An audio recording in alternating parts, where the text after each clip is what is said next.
Monday అడుగు పడనందే వర్కనే మాట వింటే మనసంత బరువుగా తోచిందే.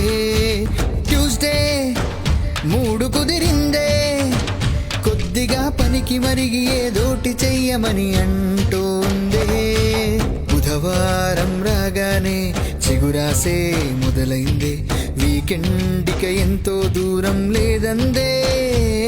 గురువారం అయితే గ్రూపులు కట్టి వాణ్ణి వేణ్ణి పోగే చేస్తే ఫ్రైడే వచ్చి వైబే మార్చిందే. బడిగంటే వింటే ఇంటికి పరిగెత్తే పసిపిల్లనై సాటర్డే సండే కోసం ఆశగా చూస్తానే. కురికేసి తీసేసరికే వీకెండే ఎండయిందే మళ్ళీ